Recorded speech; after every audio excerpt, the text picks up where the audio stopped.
que é erosão, com certeza, ou quase com certeza aí, né? Você já tem uma definição na sua cabeça e existem N definições, mas uma forma mais genérica, mais prática, até para a gente não perder muito tempo nisso. Erosão é um processo natural de desgaste do solo, geralmente ocorrendo de áreas mais altas para áreas mais baixas, ok?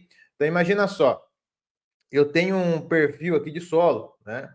E começou a chover sobre esse perfil de solo. Esse impacto da gota de chuva, esse efeito splash, né, ele já pode desmembrar ali essas partículas de solo que podem estar coesas até esse momento, né? E com esses efeitos aqui, iniciar um processo de erosão. Se eu tenho esse solo aqui, esse perfil inclinado, né? Eu tenho efeito de gravidade. Então, se ele está sendo desprendido aqui, para onde que ele vai parar? Vai parar lá embaixo, né? Vai ser puxado aqui para baixo pela gravidade, tá? Ah, eu tenho escoamento descendo aqui. Esse escoamento tem uma força atrativa que ele pode carrear as partículas de solo. Então, imagine que o solo lá está paradinho, né, uma partícula de solo, vem a água com uma tensão tangencial, trativa, e começa a empurrar essa partícula de solo, e ela vai descendo também até o ponto mais baixo, ok?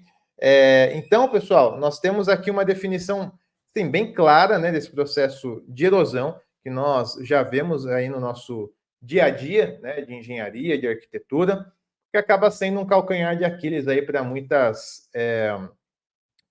obras, né, muitos projetos que a gente acaba vendo aí, tanto na prancheta como já na obra, né? Então a gente muitas vezes vê um projeto que foi desenvolvido, que não foi cuidado ali, não foi tomado esse cuidado no deságue final, e só pelas declividades que nós temos na drenagem, pelas velocidades que nós temos na drenagem, a gente já imagina que a jusante vai ter algum problema de erosão.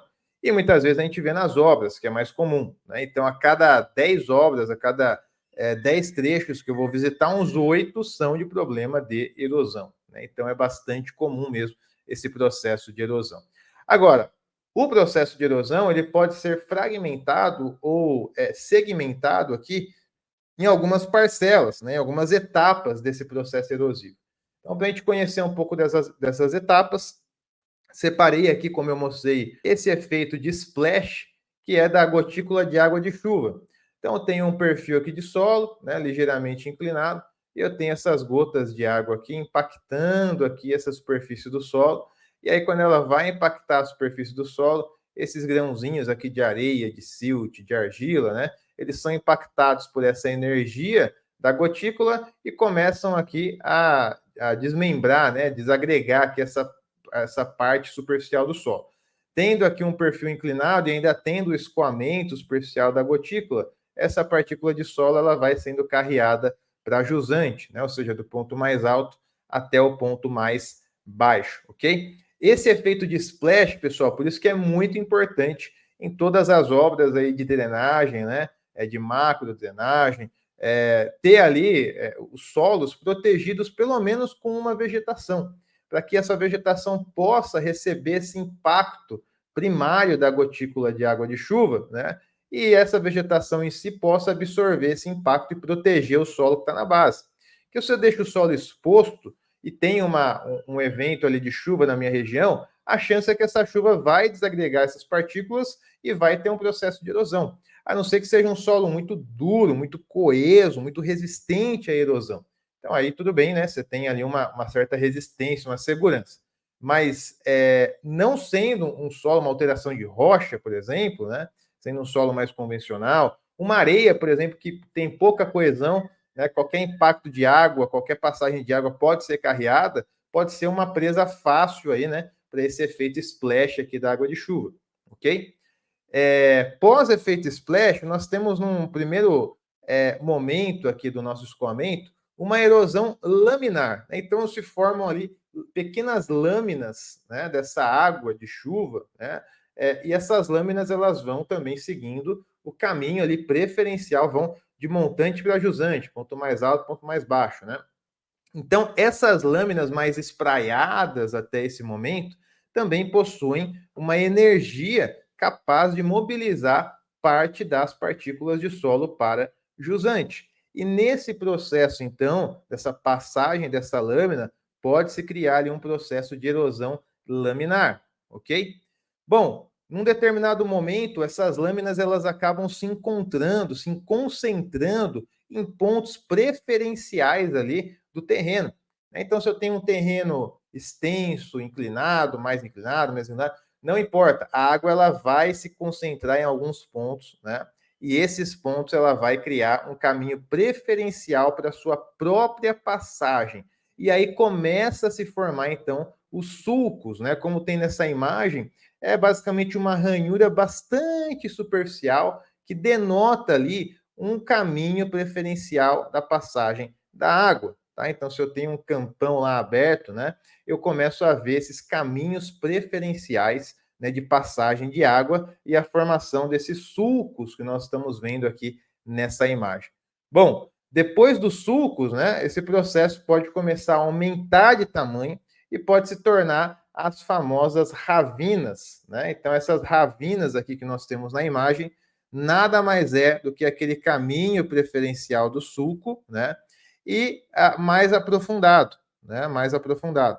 Então, aqui nós temos basicamente um trecho aqui do terreno, já com pequenas erosões ali que já ganharam um pequeno porte ali de profundidade.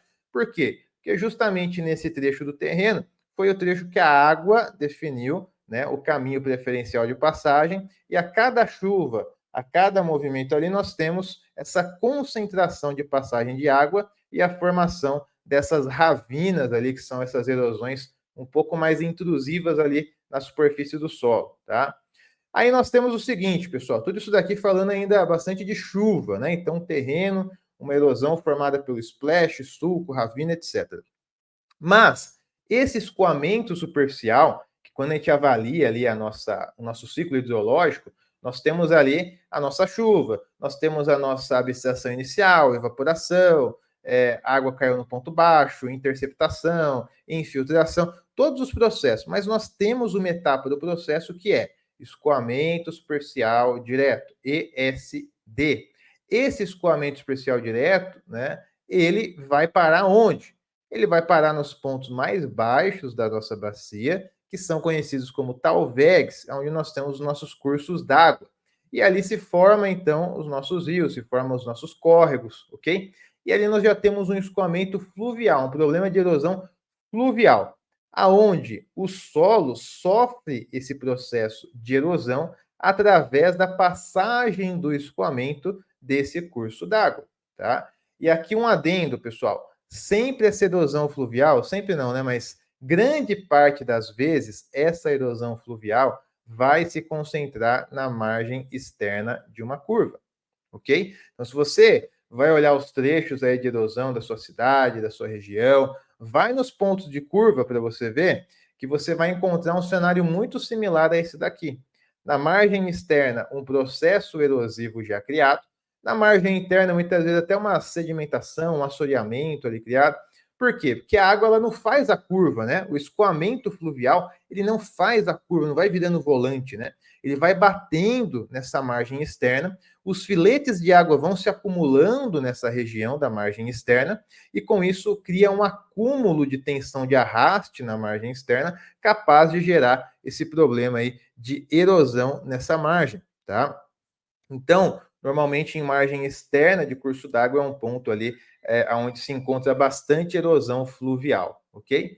E por fim, né, pessoal, quando não foi interceptado esse processo ao longo da sua respectiva formação, ou seja, lá no começo, né, eu não tinha proteção superficial do meu terreno, então todo efeito splash da chuva já pode gerar uma certa erosão.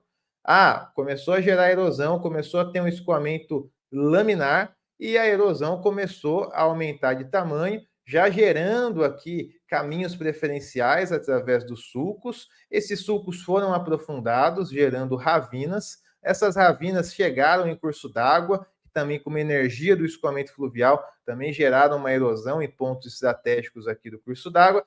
Nada foi tratado, né? Não foi feito proteção superficial, não foi feito curva de nível, não foi feito um sistema de drenagem para captar essa água, encaminhar através de sarjeta, dissipador de energia, não foi feito proteção na minha margem, então não foi feito nada, né? A chance é que pode-se chegar a um processo erosivo de maior porte, conhecido como Vossoroka, tá? Então, aqui nós temos uma imagem, dá uma olhada só, que aqui tem um homem, tá? Olha o tamanho do homem aqui, diante do buraco que foi aberto aqui, através dessa Vossoroka, tá? Aqui, como eu moro em São Paulo, né, tem uma região aqui de São Paulo, interior de São Paulo, Bauru, Botucatu, né, que o solo ele é bastante erodível, tá? Então, a chance ali de ter Vossoroka nessa região, se não tratado, é muito grande, tá? Vargem Grande Paulista, aqui em São Paulo também, uma vez eu visitei uma vossoroca de 30 metros de profundidade, tá? Gigantesca, gigantesca. Então, a junção de vazões concentradas com solo erodível, né? E nenhum tratamento, nenhuma análise, nenhuma proteção sendo feita ao longo desse processo, pode se resultar em algo parecido como essa imagem aqui numa vossoroca, né?